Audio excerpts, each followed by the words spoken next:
Welcome to part 2 of the 6 Skills Lab tutorial, What Molecules Are Changing.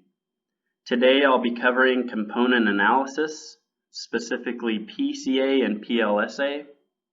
I'll also be showing a short demonstration using PCA on a real data set. The reason for using component analysis in MALDI imaging is to discover the fundamental components of given spectra. It essentially uncovers and visualizes variability within the data.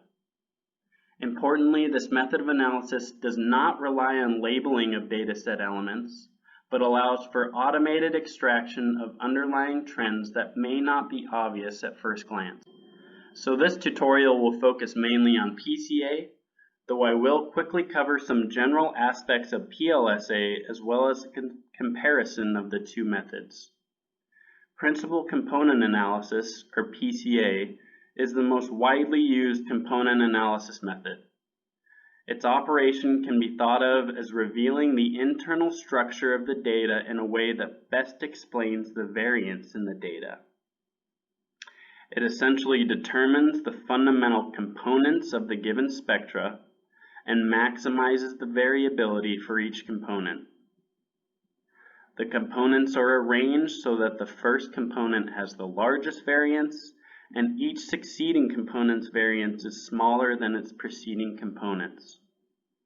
Typically, only the first few principal components are used so that the dimensionality of the transformed data is actually reduced.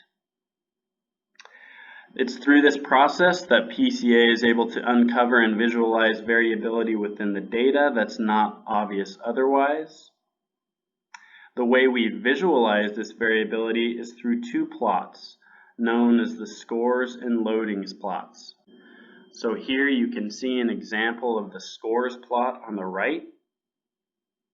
The scores plots can be thought of as showing the main spatial features found by PCA. Each of the x's in the plot represents one spectrum in the data. You're also supplied with an error ellipse that can help visualize outliers. You can then choose a set of outliers to delve deeper into, or create a new region, or a lot of other things, which we'll speak of during the demonstration.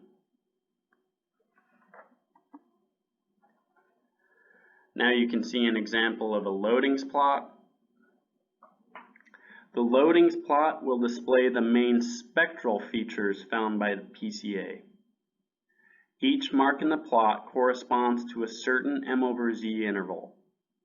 As in the scores plot, an error ellipse is also shown here to help identify outliers. As these are m/z intervals and not spatial points, you cannot create new regions, but you can do things like create m/z images based on the outlying plots found in the, based on the outlying points found in the loading plots.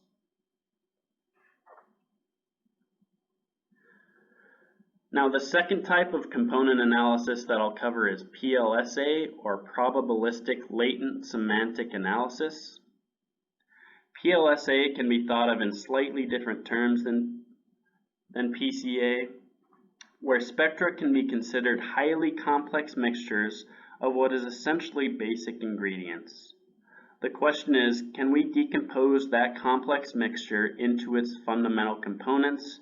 And the answer is yes. With PLSA, you can do that. As a good analogy, you can think of a bowl of soup. If we apply PLSA to this bowl of soup, we can determine the exact ingredients that make the soup as well as their quantities. I do want to cover a few general points about PLSA. Most importantly, the scores and loadings plots are distinct from PCA. In PLSA, the loadings can be thought of as the main spectral ingredients, and the scores their corresponding concentrations at spatial points. Now there are two types of PLSA that you can choose when running the component analysis. You have PLSA with random initialization and PLSA with deterministic initialization. PLSA with random initialization tends to produce slightly different results on each run. PLSA with deterministic initialization employs the same algorithm as PLSA with random initialization, but has a deterministic initialization. The main benefit of this is the deterministic result, but slightly longer runtimes may be observed in comparison to the random initialized PLSA.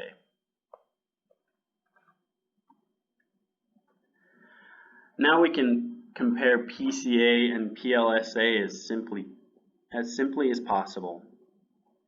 So remember, PCA can be thought of as maximizing the variability for each component, and PLSA can be thought of as performing a mixture decomposition.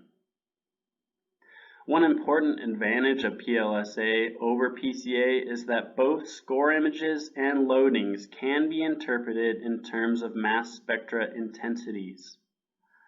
While scores and loadings of the PCA show negative values, both are non-negative for PLSA.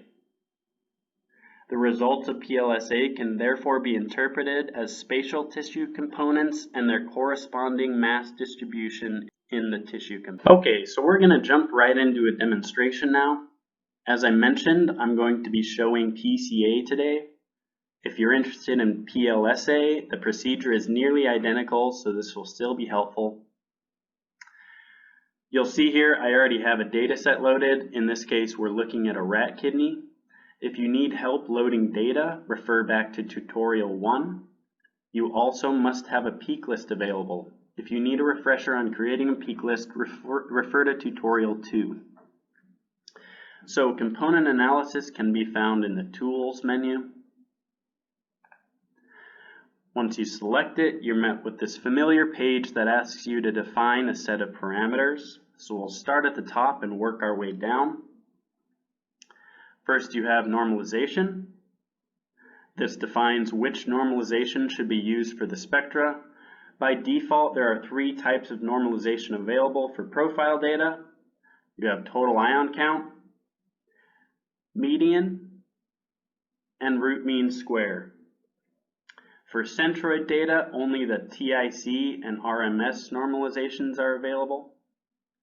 The most widely used normalization method is the total ion count method, which normalizes every spectrum separately by dividing each spectrum intensity by the sum of all of its intensities. Another popular normalization is the root mean square, where each spectrum is divided by the square root of the mean of all squared intensity values. Skills Lab also allows normalization by dividing each spectrum by the median intensity value of the spectrum.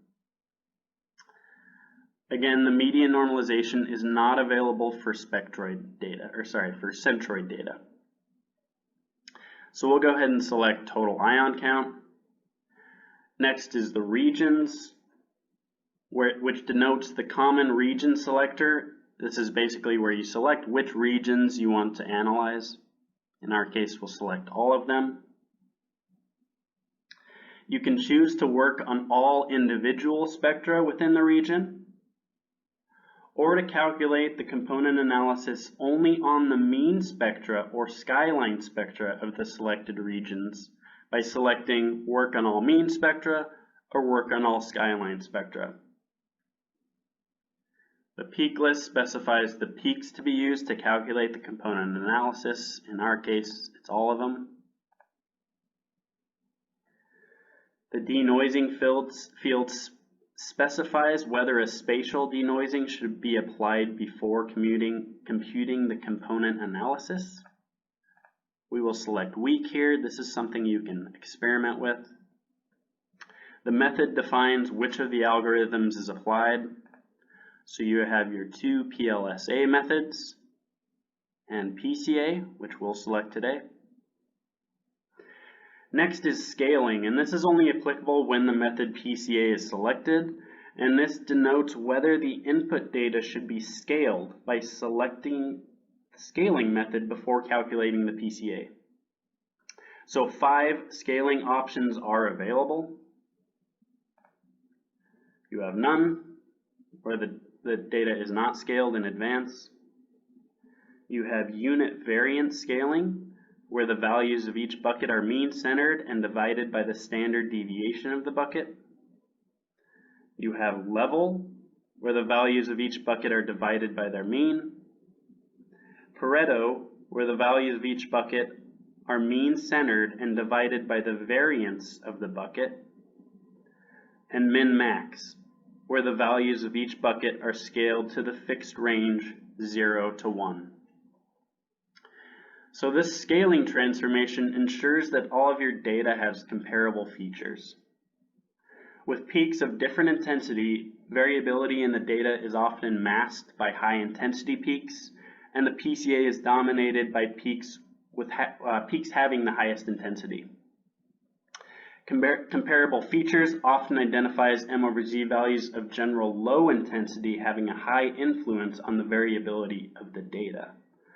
Under the assumption of a standard Gaussian distribution in each M/Z bucket, unit variance should be used. So this is a valid assumption if you perform PCA on one tissue section alone. If we do expect higher coefficients of variation in the buckets, this implies a bimodal ion distribution, and this is emphasized by using level scaling. However, under clinical aspects, which would involve several distinct patients with different clinical states, such as healthy versus control, the data would not be expected to be Gaussian distributed. And variability is added to low intensity peaks where small changes now have a high impact. In such cases, one should use Pareto scaling instead. So today, since I just do have one tissue section, I'm going to use unit variance. The number of components defines the number of score images and loading spectra the component analysis should calculate. We'll keep that at 5. Save as defines the name of the resulting component analysis. So in this case, we'll call it PCA.